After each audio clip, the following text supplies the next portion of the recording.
Hello, viewers, both ordinary and extraordinary. I'm Kelby. I'm Lola. I'm Emma, and assembled, we three are the NerdStreet Hoodlums. The notorious lady nerd gang here to give you unadulterated opinions on all things lady and nerd culture.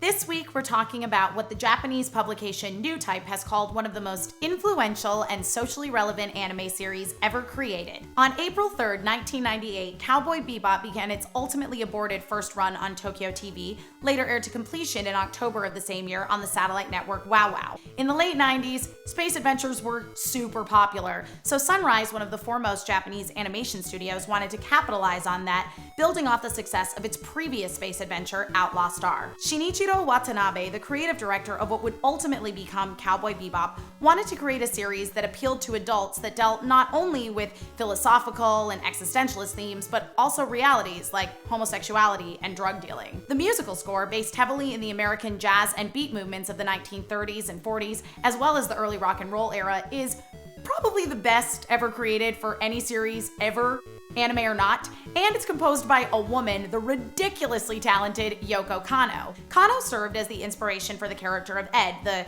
free-spirited, child prodigy computer hacker who, in the midst of pre-production, was changed from a boy to a girl in order to even the gender ratio amongst the four main protagonists. Living proof that Gina Davis' theory about how to fix the sexist problem with Hollywood truly is that easy. Today is the day that I have been waiting for since the first movie came out in 2011. That's right, today is the premiere of Captain America: The Winter Soldier. The story is set 2 years after the events of the Avengers, and Steve Rogers, played by the amazing Chris Evans, is now an employee of S.H.I.E.L.D. He soon finds himself entangled in conspiracy and deception, and unsure of who to trust, teams up with Black Widow and his new friend the Falcon to uncover the mystery of the Winter Soldier. Because we're all huge fans of the Marvel movieverse, and if we didn't do an episode dedicated to Captain America, I was going to explode, today's main segment will be about the Star-Spangled Man with a plan.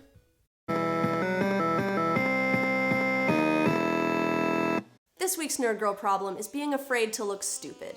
Listen, not everyone is a genius who knows everything about everything. But for some girls, with the specter of the fake geek girl looming over their shoulder, sometimes they're in a room when people are discussing something they know nothing about, and they're scared to speak up. Ask questions. Seriously, 6 months ago, you know what I knew about Guardians of the Galaxy? That there was a raccoon in it. So I started asking people. And no one was annoyed that I didn't know what they were talking about. They lent me comics, they told me stories, I learned there's also a tree and then some people. I read the comics, I love it, I'm so excited for the movie, and I wouldn't have had that if I didn't ask. Captain America, guys. Lola and I really like the movie. Kelby's really obsessed with Captain America, so I'm gonna just let her take it away. I love Captain America so much. He's my number one favorite Marvel superhero. I've got him tattooed on the back of my leg.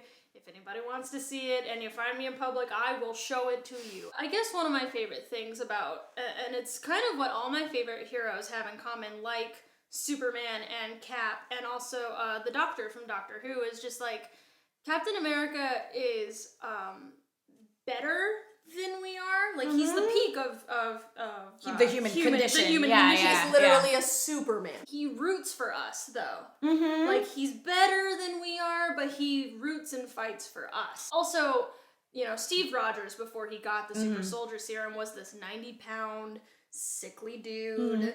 And, you know, his parents had died when he was real young, and his only friend in the world was Bucky Barnes. And, like, he still is that guy. Even after the super soldier serum, he's still that 90-pound kid inside this giant hulking body. But like, and that's what also makes Captain America so amazing, is that, like, even though he is this super soldier, he is still Steve. I really like in the research that I did about Captain America, the history of the character and how it started as, like, propaganda to sell war bonds? Yeah, that's exactly how it started. He was created by Joe Simon and Jack Kirby during World War II. Right. It was just that. It was just to sell war bonds, which was really fun in the first Avenger. Oh my the gosh. first Captain America movie, they got to add that in. I was really excited when the movie was like putting him in his old classic uniform, which would otherwise look really silly if he was actually fighting in it. But they put him in the old retro uniform and they had him be part of a USO show. And there was a song written by Alan Menken called Star Spangled Man with a Plan that I was like really jazzed about. I think that one of the reasons that I liked Captain America, the first Avenger, so much was the fact that Peggy Carter, his love interest, was so badass. I also loved the fact that they didn't try to make her any less of a lady. No. Like, she wears a female uniform. Like, she's got the pencil skirt. She wears heels. She's got red lipstick on. Her hair is always really pristine. With strong female characters, there tends to be this hidden, like, misogynist thing of, to make a woman strong, she has to not like female things. Right. And the fact that you had someone who can hold her own, who can kill someone from a very great distance without batting an eye. Yeah. And she never once has a moment where she tells someone they're fighting like a girl. She never has to disparage anyone else for being more feminine. She never, she's just the complete package. She's just herself, she can beat the shit out of it. Yeah. She is very much a lady all the time. Yeah. Whether she's being a soldier or whether she's just being herself, she's just like, I am super comfortable with being this really hot lady. Exactly, and maintains the sort of assertiveness that comes with that attitude throughout the film. She's super confident in what she wants in terms of her career, and you know, she's not shy about her little thing for Cap. One of the things that I love about Steve is that, you know, he was only war propaganda in the beginning of his origin, and then he was later brought back into the universe when Stan Lee started writing Avengers, and so we thawed Cap out because he'd been under the ocean and frozen for many years, and then we thawed him out and he was suddenly this man displaced in time kind of character. And I love that he's like, you know, a 70-something-year-old war veteran in the body of like a 30-year-old. Yeah. You know, like, they especially capture that real well in Avengers. Oh my gosh, yes. Avengers was originally supposed to be way more Cap focused, which is, if you watch a lot of the deleted scenes, a lot of them have to do with Captain America. There's so many good things about just showing that he's completely displaced. Like, there's one deleted scene where he's in a cafe and he's looking up at Stark Tower and this really cute waitress comes over. We have wireless, I think is what she says. She starts to walk away and Steve is like, radio? So at the end of the day, when, you know, they defeat Loki and the world is saved, what does Captain America do? Yeah, he goes to S.H.I.E.L.D. Yeah. It's all he's de facto, got. Yeah, he yeah. kind of has to because he's got nowhere else to go and everybody else he knows is dead. Which is where we find him in Winter Soldier. I was actually fortunate enough to get a sneak peek at Winter Soldier on March 20th because I camped out for those tickets. I was not messing around. And oh my god, you guys, no spoilers, I'm not gonna do that to you, but like, such a good film. Like, if you loved Captain America already, you're going to love him even more. Salute to you, nerd fans. You just completed this episode of the NerdStreet Hoodlums. Once again, like the video if you liked it, subscribe to our channel, do the social media thing, Twitter at NerdStreet, Facebook, Instagram, Tumblr. Also, tomorrow is International Tabletop Day, as established by the Geek and Sundry channel, headed by Felicia Day and Will Wheaton. And I am going to be gaming tomorrow for a good cause, pancreatic cancer research. So there will be a link to the live stream below if you want to watch me play board games all day tomorrow, and also a link to the fundraising page as well, so you can donate. This week's bonus footage is our very first installment of an ongoing segment that we call the Game of Thrones. Game of Thrones Season 4 is premiering this Sunday, and we thought it would be super fun to keep track of all the ladies, tally up how badass they are from episode to episode, and then at the very end of the season, we will crown the Dame of Thrones. If you have any questions, comments, theories on who will be the Dame of Thrones, leave them in the comments below, and we will see you next week.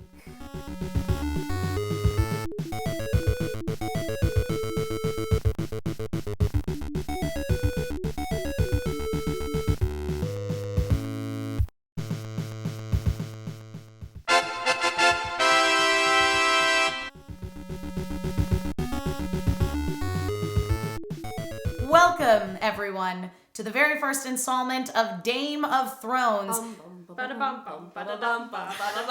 This week we're recapping where we are so far. A couple of key players have been eliminated. Roz the prostitute, she seemed pretty promising. She did. She did. Also, Catelyn Stark. What a bummer. Let's start with Cersei Lannister. Such a beautiful, paranoid little train wreck. It's just so great to see such a neurotic character. And she thinks she's so strong. She screws herself up so much. Oh, she's her own worst enemy. That being said, I do think things are going pretty well for Cersei right now. Her son's about to get married. She's kind of in a decent position in terms of... She's kind of got a great marriage plan. She kind of does. She's kind of gonna marry Loras Tyrell. She might not be very happy, but politically she'd be well positioned. Marjorie Tyrell. I feel like she's getting there and like she's got plans in motion, but it's still just not totally clear. I love her though because she's so calculating. You adorable little people who think that she is friends with Sansa. I think she's very pragmatic. I think that Marjorie's going to do whatever it takes to win at this game. She'd prefer to have female allies. Mm-hmm. Absolutely. She's like her grandmother. She's not going to burn bridges where she doesn't have to. And she'd love to bring Sansa along.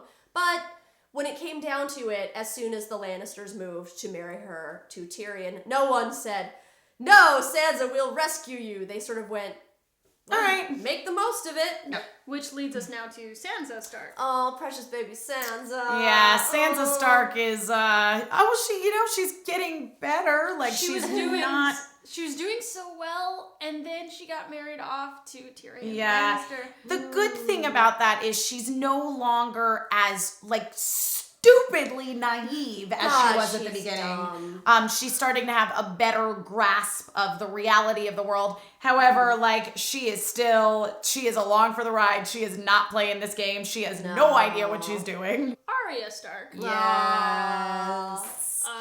Last we saw, she was hanging with the Hound, killing dudes. Yeah. She's a little murder machine. Arya, I feel like, is a very strong and capable character, but ultimately, I don't know that she's really a player in the game. I think she's kind of got her own thing going on and she's going to be an outlier. Let's sort of detour a second and just mention Ygritte. Also not much of a player in No. the current games, but kicking a lot of ass by herself. Yeah.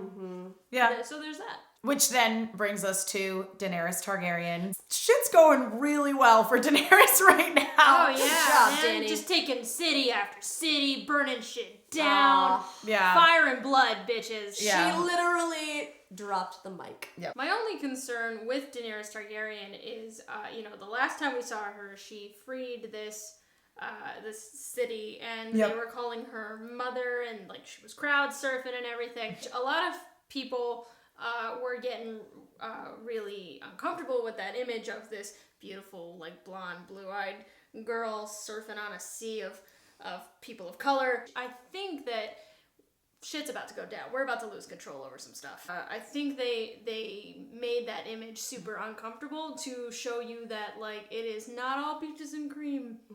Yeah. Just because you save a bunch of people doesn't mean they have to like you. So guys, keep watching. Every single week we're going to continue this segment. We'll examine each female character as they appear within the episode. We'll discuss their actions and keep this discussion going.